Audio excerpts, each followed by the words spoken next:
accommodation around Batangas na kayang-kaya mag-accommodate up to 20 to 25 bucks na may pa-bonfire, may entertainment like video okay, billiards, boodle fight for lunch, and island hopping experience. So saan nga kami nag-book? So please keep on watching. Tara!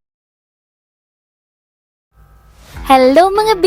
So papunta nga kami ngayon sa Mabini, Batangas kung saan nga may nahanap kami na good accommodation as low as 8K na good for 20 packs na. So we availed the package for a 22-hour stay at this villa. So Monday to Thursday, 8K siya per night, and if weekend naman mga B ay 12K.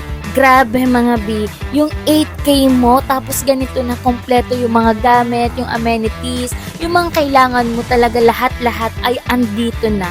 Sobrang sulit talaga ng 8K namin dito. So ganito yung itsura mga B na sa baba nila. Andito yung sala, yung dining area, kitchen area, and also andito na yung mga utensils and yung mga oven, microwave, lahat-lahat na pwede nyo paggamitin sa pagluluto, andito na. And free use of gas na siya mga B, wala na kayong fee na kailangan yung bayaran. And next ko ipapakita nga sa inyo itong mga B ay itong labas nila. So this is a sea view, so if you want to swim in the beach, it's just a 2 to 3 minutes walk. So free access na po siya kung gusto nyo din mag-swimming. Perfect nga ito mga B kung gusto nyo muna magtambay muna sa labas kasi talagang nakaka-relax at may pa-bonfire. At ito nga mga B yung nagustuhan talaga namin dito. Yung kanilang entertainment options like video okay, billiards, and board games. So kami lang ba yung ganito na talagang ang hinahanap talaga namin na accommodation, yung may mga pwede nyo pang paglibangan ng mga tropa mo. So ito na yun mga B, sa taas nila, dito na yung billiards, mga board games na pwede na kayo dito magkwentuhan na din, magsama-sama para maglaro. So sa taas nila mga B, meron din dito perfect tambayan.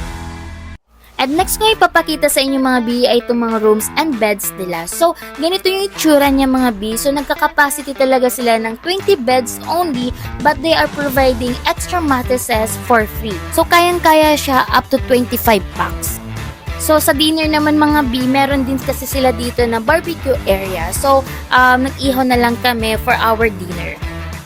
Nag-avail nga din kami mga B ng tower nila, so para sulit nga talaga dito yung pag-i-stay namin. And ito pa yung gusto kong i-share sa inyo mga B. Ito pala na accommodation na hanap namin sa Mabini, Batangas ay nag-accommodate din sila sa mga gusto mag-island hopping experience. So example nitong nasa screen ko. So yung price nito is 18,500 but included na dun yung accommodation plus yung private boat for up to 15 guests, yung snorkeling and fish feeding activities, visit to Forteza White Sand Island Private Beach, and so on. So bago nga kami mag-check out dito mga B, naisipan namin na why not kaya itry din namin yung island hopping experience nila. So dito mga B, free use naman siya yung goggles, yung fins. So ganito yung tsura ng private boat nila mga B na nag-accommodate up to 15 guests. So includes na dun yung payment for boatman and tour guide.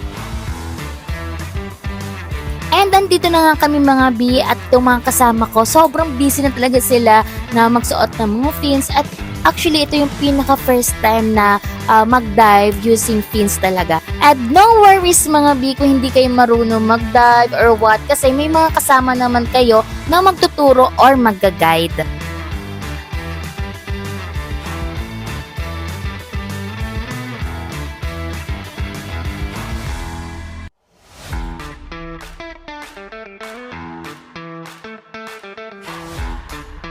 So for almost 2 hours mga B, ito yung result ng for diving nila.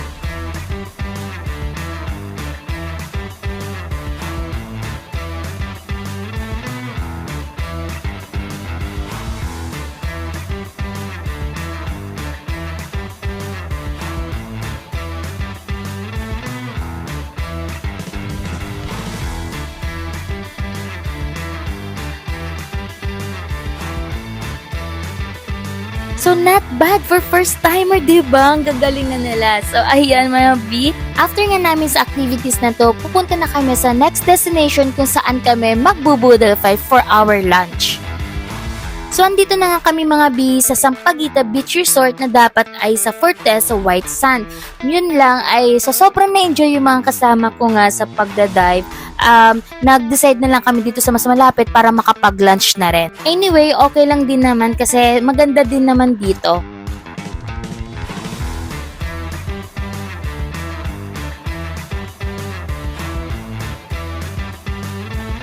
And eto na yung amin for lunch. So, kasama na ito sa package nyo mga bi, itong Buddha Fight. So, ayan, sobrang sasarap na mga pagkain na inihanda nila.